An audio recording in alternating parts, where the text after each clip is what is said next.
Nazneen, welcome to Inside. I've been wanting you to come on for such a while, and I'm so glad you could take the time out today. Rami, I hope you don't regret this. But thank you so much for your kindness, for giving me this opportunity, Rami. And it's always nice to be among friends. So thank you. Nazneen, I don't think I'm going to regret it or the audience is going to regret it because I think this is such a special interview. Nazneen, let me tell you why. It's because I obviously come from a background of, being a student of anthropology, of religion, and there are certain terms, terminologies, faiths that are familiar to me. But really, there is very little known about the Baha'i faith. Not because people aren't interested, because, we've spoken about it much less. The Lotus Temple, though, is a great example of, the soft power of Baha'i faith. Absolutely. But let me get straight into it. I want to ask you, what is the Baha'i faith? What are the principles of the faith itself? And what are the origins? Where do I start? Let me start with the origins of the Baha'i faith. So, this is a faith that emerged from Iran. At that time, it was called Persia. And the founder prophet of the Baha'i faith is Baha'u'llah. Baha'is believe that he is one more in a line of manifestations who come down to educate humanity. And he was preceded by the bearer of the Baha'i faith called the Bab. The faith then was established in Persia, and through a series of banishments that Baha'u'llah had to undergo at the hands of the Persian Shah and the Persian religious clergy, he was exiled to a place called Akka, which is today in Israel, where he passed away. So currently, the international governing body of the Baha'i community is in Israel. There are Baha'is in every part of the world. Yes. Numerically, they may not be very large, but geographically, the Baha'i faith has certainly spread across the globe. This is a faith that tries to put into action the spiritual principles that Baha'u'llah has brought. And some of those principles, and we have to understand that Baha'u'llah came in a very dark place, a very not evolved Persia at that point in time, where he was born in 1819 in Tehran in Iran. And some of the principles that Baha'u'llah brought are remarkably relevant today. And if we keep in mind that they are almost 200 years old, one of them, which is particularly appealing to me, is the equality between men and women. But probably the greatest and most relevant principle that Baha'u'llah has brought to humanity is the oneness of mankind. Actually, this is not in a way new. In India, we are of course very familiar with the concept of Vasudhaiv Kutumbakam, which speaks about the earth being one family. These kind of truths are eternal. And Baha'u'llah reiterated this 150 years ago, where he spoke about humanity being one. If you think about it, and sometimes we say it without really understanding the very profound implications of what does it mean for humanity or mankind to be one. Does it mean everyone dresses the same, looks the same, eats the same way, stays? That's uniformity, that's not unity. When you look at the oneness of humanity, there are certain convictions that underpin this principle. One of these convictions is the fact that the soul, which is a part of each one of us, has no gender, no race, no ethnicity. So, therefore, when you rationalize that, when you think about that deeply, then you wonder, why prejudice? Because in the eyes of the Creator, the soul has no gender.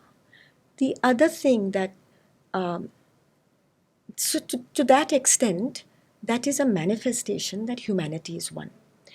If there are no divisions that we have constructed, then the acceptance becomes easier. If you look at it through logic, through reason, the other underpinning is the fact that everyone is inherently noble.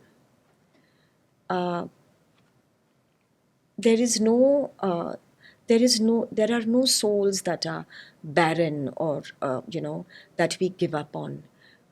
Everybody is inherently noble, and education is what allows that nobility to manifest itself. Education, not so you have three types of education. You have a spiritual education, you have a moral education, and you have an academic education. And you have to look at education holistically.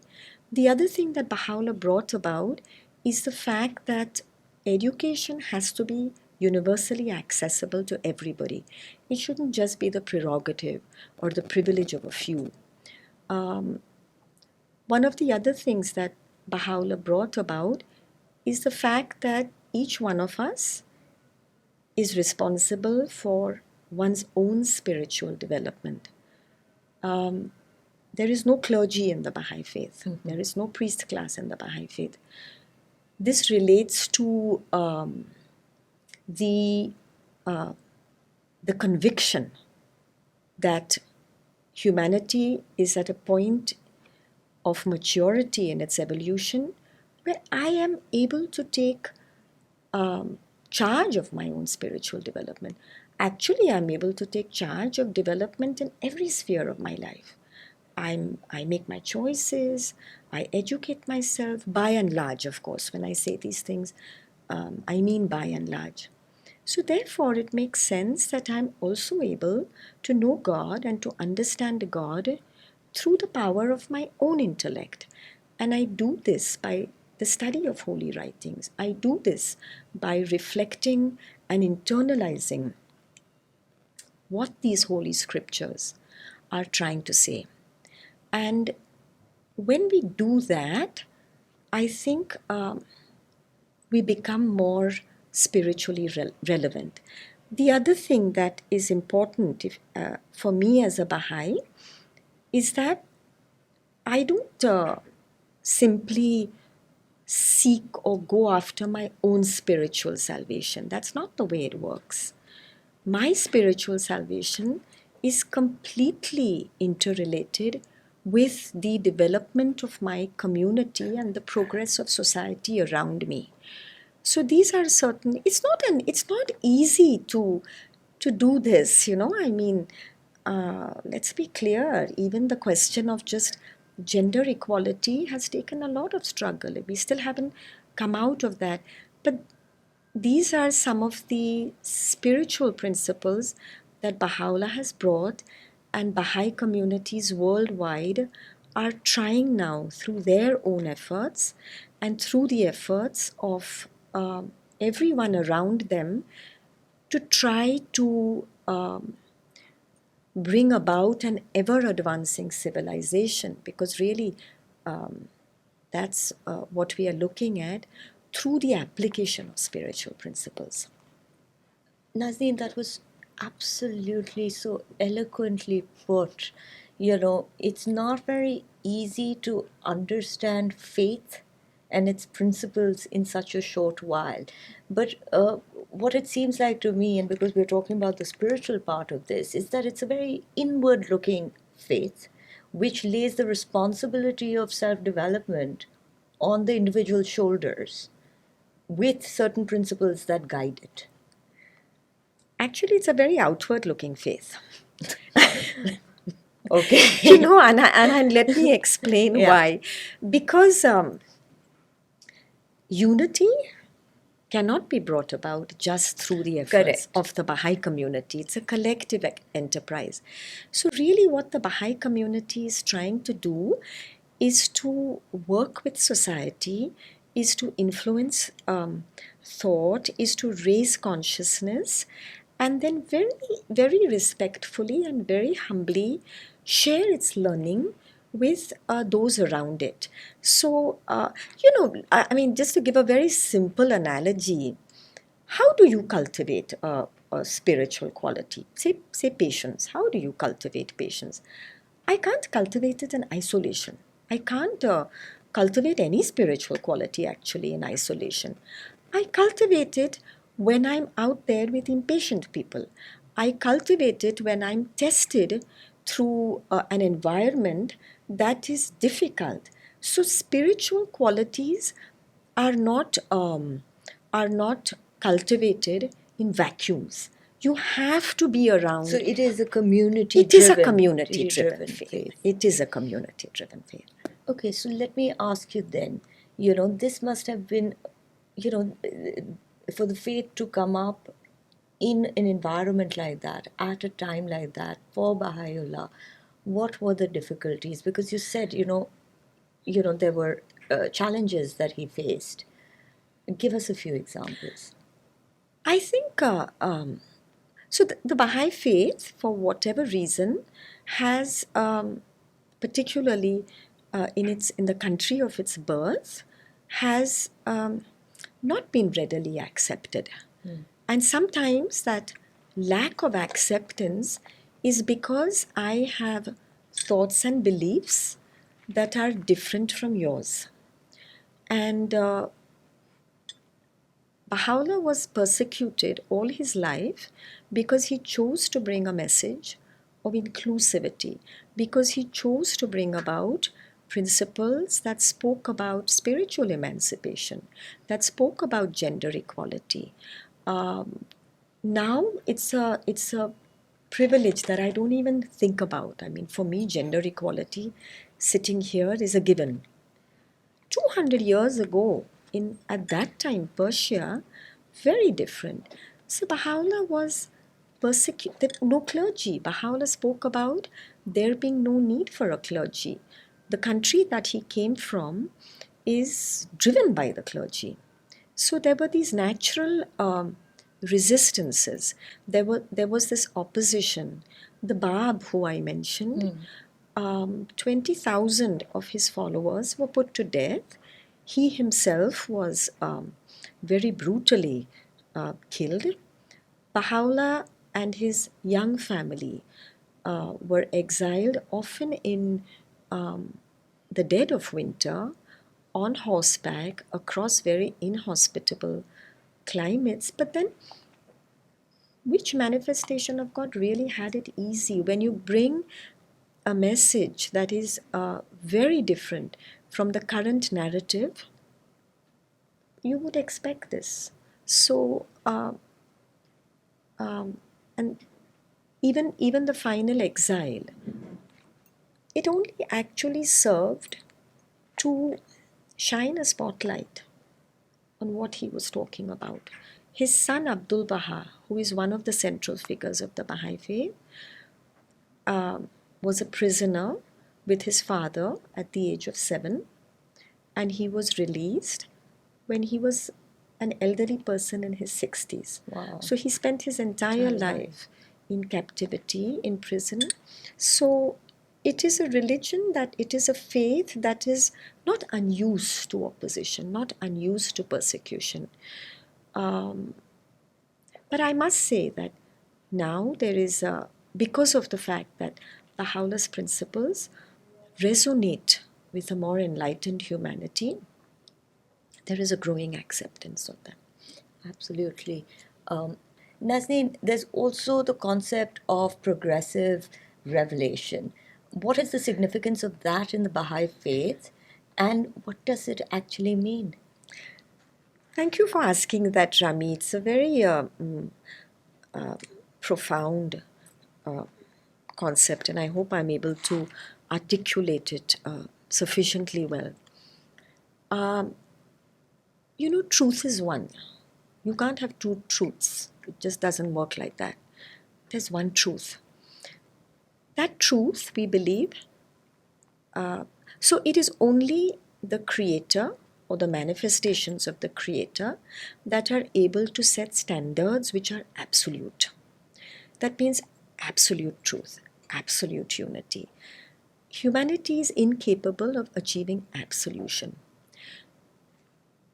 Historically, if you see, down the ages, there have been very profound manifestations, prophets, who have come to guide humanity to what we consider is the straight path. My assumption of the straight path, your assumption of the straight path, everybody else's assumption of the straight path may not be complete. Therefore, when you accept that humanity has come into existence through a creator, and that creator, out of a great love for his creation, doesn't forget about it, doesn't allow it to forget about him. Therefore, necessarily, from time to time, in different periods of history, he sends down individuals who reflect the Son of Truth. And I mean SON. I maybe an analogy that may explain this a little more clearly is if you look at the sun, and I mean the physical sun. The sun has its own path along the zodiac, yeah?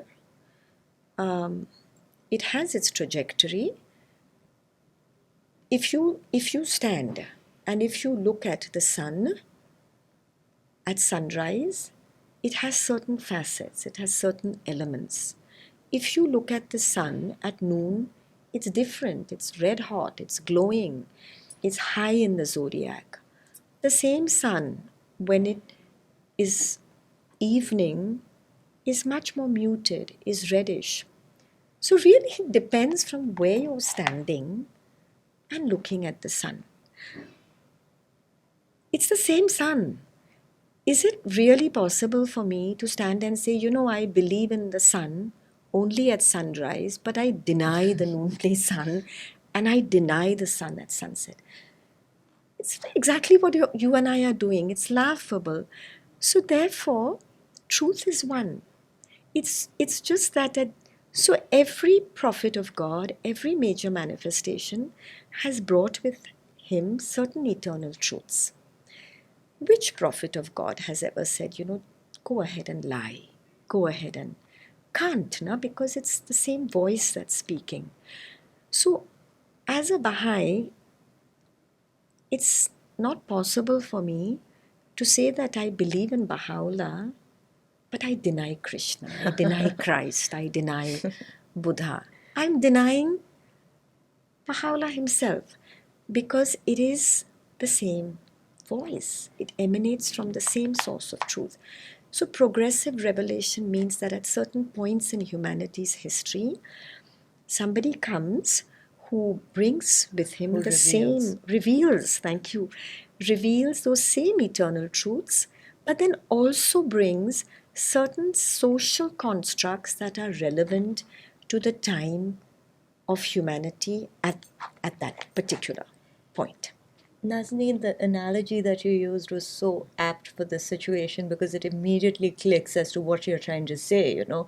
But then would that also mean that there are different aspects of different religions that the Baha'i Faith also includes in itself? Oh, absolutely. Absolutely. Because how can it not?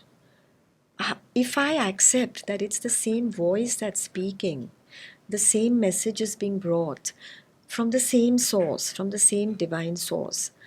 For example, like I said earlier, the concept of Vasudhaiv Kutumbakam. Yes. It's how old? 2000 years old? And then Baha'u'llah reiterates it. This concept of there are so many, and that's what I mean, there are eternal truths. Right now, Baha'u'llah believes that we are at that point in time where it is possible for mankind to be one. Why? because maybe 2000 years ago we did not have the technology, we did not have advances in transport and travel, it was not physically possible for mankind to be unified, say 2 3 4000 years ago. Now, given the advances in technology, I wake up in the morning, I set out from India, I'm in an entirely another country. Correct. So technology, so it is practically possible today for the unification of mankind to happen. In a way that it may not have been possible all those years ago. There being no clergy, many people who go to Baha'i houses of worship say, "Arey, isme to kya hai? Kuch bhi nahi hai andar." You know, we get that a lot, including in the one in Delhi. And we have a difficult time explaining but to the thousands of people who enter its portals. But it is a maturation of the intellectual ability of humanity now to internalize certain concepts for myself. You know, maybe earlier on, I needed them explained to me. But now, if I sit with a prayer, if I sit with a sacred scripture, if I sit with a holy writing from any religion, I am able to understand the implications of that for my own life. So, where would you practice your faith? Would we have the Lotus Temple here? Are there places of worship like this across? Do people who, who the Baha'is, do they have a regular sort of day or a time when they have to go to the temple? No, there's actually these Baha'i temples happen to be built by Baha'is, but they're for everybody. They symbolize what do Baha'i houses of worship do? They actually bear witness to what Baha'is believe in the oneness of humanity. So I can pray in my own home. Baha'u'llah has revealed an ocean of his writings, which are available to anybody. He has also revealed certain prayers. So there are prayers for healing, there are prayers for assistance, there are prayers when somebody passes away. So what I do is when I feel the need for solace, when I feel the need to hook on to a power that's far greater than anything that I have, I pray. There's a mystic communion that I think everybody has with their creator. It shouldn't have to be defined by needing to go to a particular place. I should be able to do that.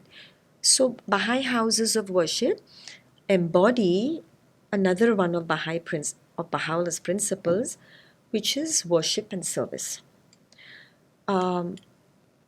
When I pray, that's great. But what is greater still is that that prayer is translated into service for my community, for my society, and for those around me. So my actions, in a way, have to become beautiful little prayers. And that's the concept of worship and service that Baha'i houses of worship teach us. It's very hard work when you think about it, because while yes, I have to have my own life, I have to have families, I have to make money, I have to have access to material wealth, but also I have to be able to develop, to assist in the development of communities around me. I have to be a protagonist for their spiritual and their material development. Otherwise, really, what use am I? So houses of, if you go to the one in Delhi, it was opened to the public in 1986. You know, there's so many people, and the rank and file of humanity that passes through that come to accept it as their own. Ye hamara mandir hai. But it's true. It's known as the Lotus Temple. That's right. And it was, I still remember, it was considered an architectural marvel. But you would also find, like you said, people of different faiths thinking it's their temple. Hindus going and worshipping like they would worship anywhere else. Absolutely. It was beautiful. Absolutely. It thrills me no end. I go there sometimes and I see in the same hall, sometimes on the same wooden bench, I see somebody from, the Hindu faith, I see somebody from the Muslim faith, I see somebody. They are sitting over there, each one immersed in prayer, reaching out to his or her, creator, and they're doing it under one roof. Absolutely. And there's nothing that defines it as being a Baha'i temple. There's nothing that signifies it as saying that, oh, this is, there's no idol. It is actually a house of worship that should come to be seen as whoever enters its portals. And that's why it's called a house of worship. House of worship. Nazneen, let me ask you then, there are so many beautiful nuances, and it's so all-encompassing, yet there's been a lot of persecution. Yes, there has. Sadly, there has. Yes, I mentioned that the Baha'i Faith emerged in Iran. The greatest persecution, unfortunately, continues to be to the Baha'i community in Iran. The Iranian Baha'i community is the largest non-Muslim religious minority in Iran. What would the population be? A few 100,000, Awesome. I'm not very sure. But approximately that much. That much. And I actually, Rami, thank you for giving me this opportunity to make a few clarifications about this. So the Iranian Baha'i community is persecuted by the government. It is not, there is no issue with the Iranian population. The upsurge in persecution of the Baha'is really began after the Islamic Revolution took over in 1979. It kind of reached a peak in the 1980s. And there's a combination of reasons as to why the Baha'i community is persecuted in Iran. Probably the Iranian government will know best of all. I can only guess. One of them, of course, could be that here comes this faith where there's no clergy, and that flies in the face of what the Iranian government stands for. Here comes a faith that strenuously upholds with every fiber of its being the equality of men and women.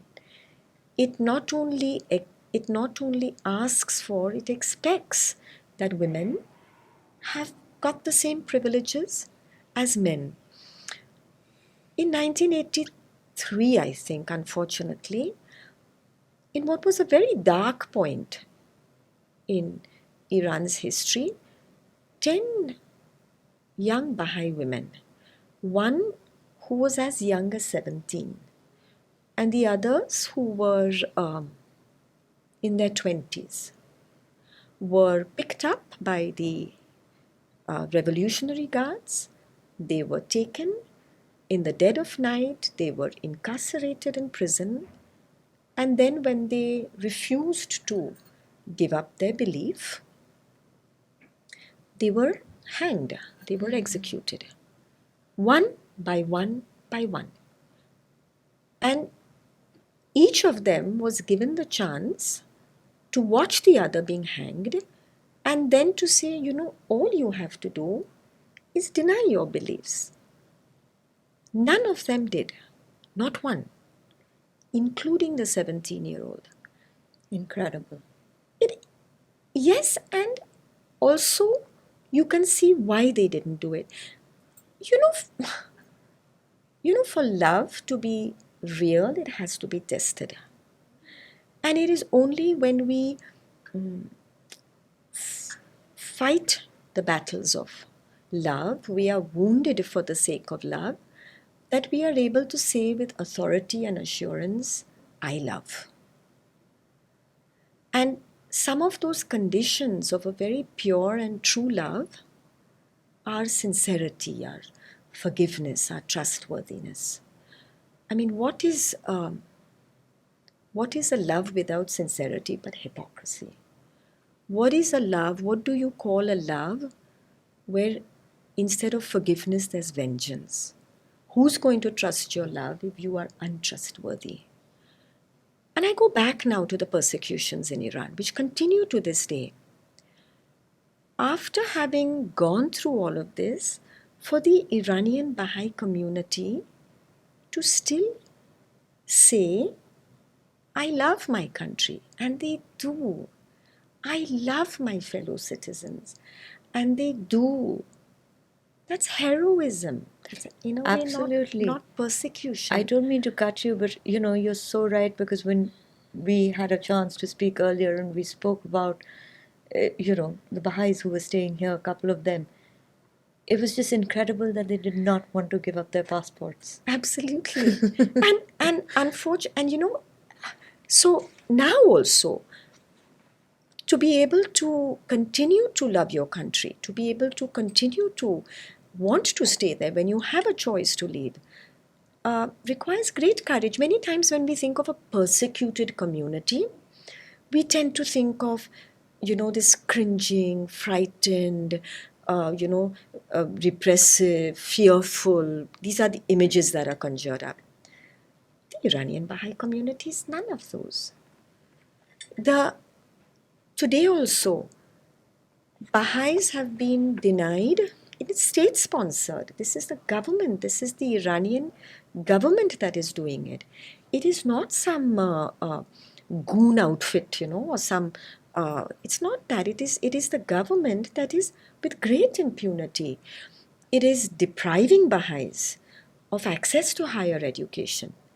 It is depriving Baha'is of economic prosperity. It is taking away their jobs.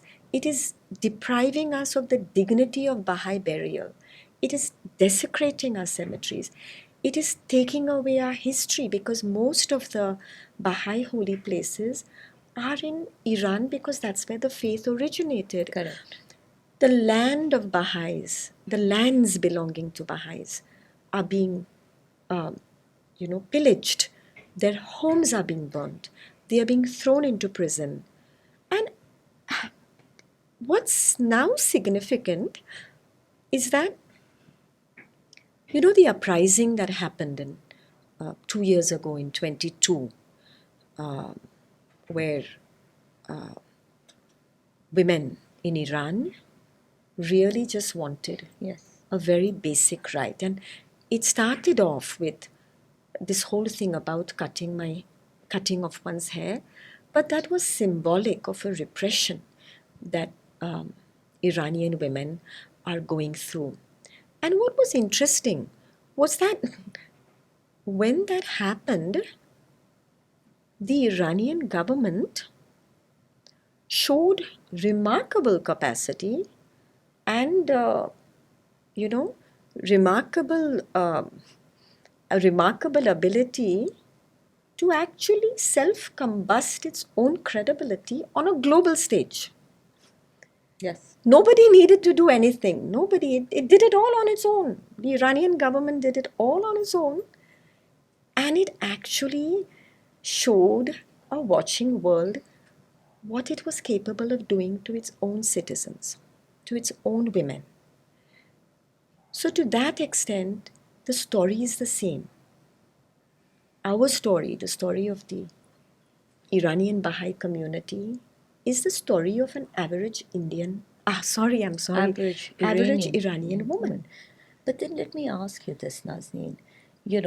Of course, all of us heard about what was happening to the women there, and, they rising up against the tyranny of this government, so as to say. But was that the same sort of reaction you got from the international community? It's not an exodus, because actually the Baha'is in Iran, that's their home. Correct. They stay there because they love their home. They love a few Baha'is had to leave for various reasons. In fact, there are very few Iranian Baha'is in India, but yes, to the credit of the international community, the international the global community, it certainly did take up this issue with the Iranian government. The United Nations sent in a special rapporteur on the situation of human rights in Iran. Iran refused to allow the individual into the country. So that's a pattern of um, action that the Iranian government has. Baha'is have been uh, seeing this. It's being done to them, the Iranian Baha'is, since the last 40 years. Now the world is seeing what had been happening to the Baha'is all these years. Now it's like so the story is the same. The same discrimination, the same repression, the same persecution is everyone's in a way. Everyone who wants to speak out, everybody who expects a basic human right. So the global community did certainly shine a spotlight on the condition of the Iranian Baha'i community. Regrettably, the Iranian government continues to be impervious, as we've seen, not just with the situation of the Iranian Baha'is, but even with the situation of its own women, of its own citizens. And I think maybe more needs to be done in this regard. I think and I know that there are, of course, compulsions and there are constraints, and we accept all of that. Maybe governments cannot, speak out as forcefully as they should. But I certainly think that the Iranian government needs to know that the world is watching. Absolutely. Uh, Nazneen, as we have limited time, though I could talk about this at great length with you. There are so many areas that we haven't yet covered. But let me ask you, was that the origin of the Baha'is in India then?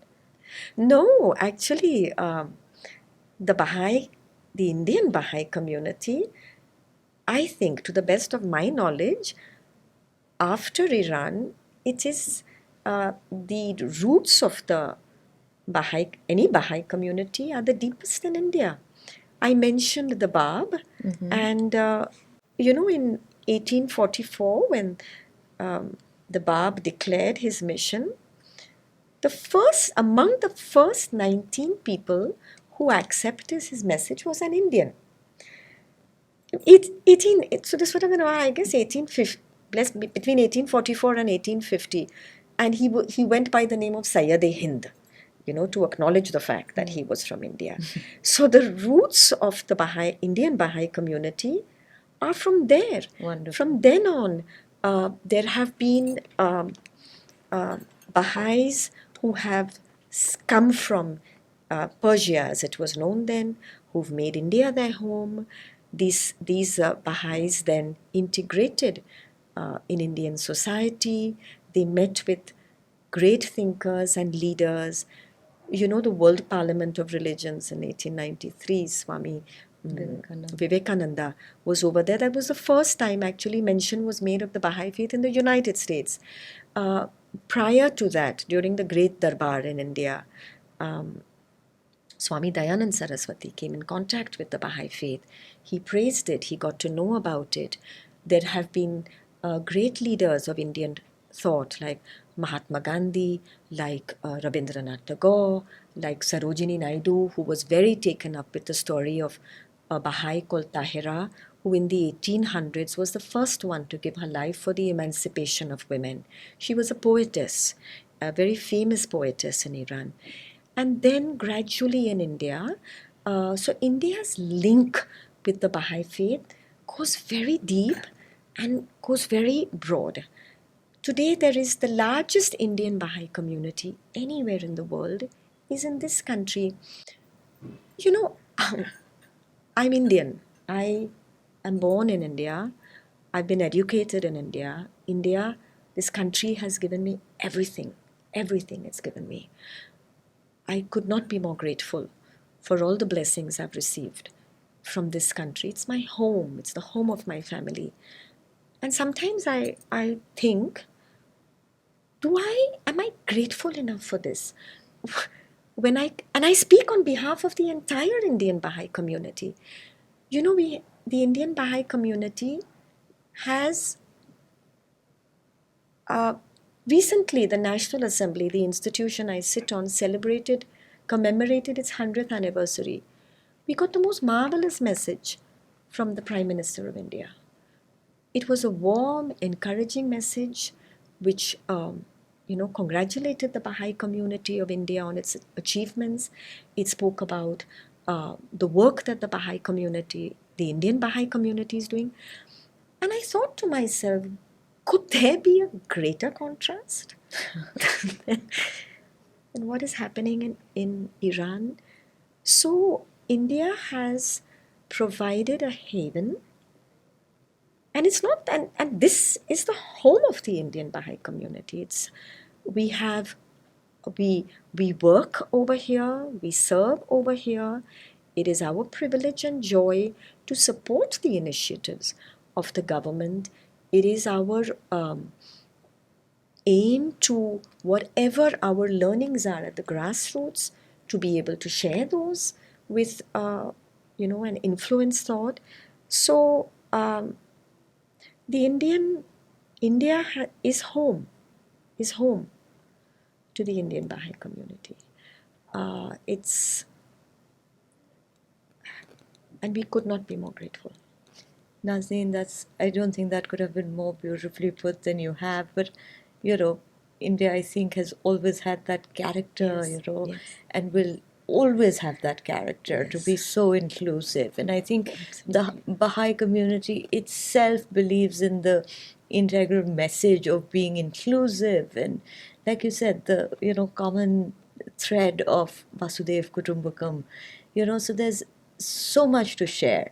And I really hope that I can have you on again and, talk more about the work that you do, the work that the National Assembly does, the great uh, Baha'i stalwarts that, India has produced, and maybe we can talk about them. But I would definitely like you to be back again. Thank you so much, Rami, you're Nazneen. very kind. It has been such a pleasure. Thank you so much for your generosity, for your courtesy. Thank you, Rami. Not at all.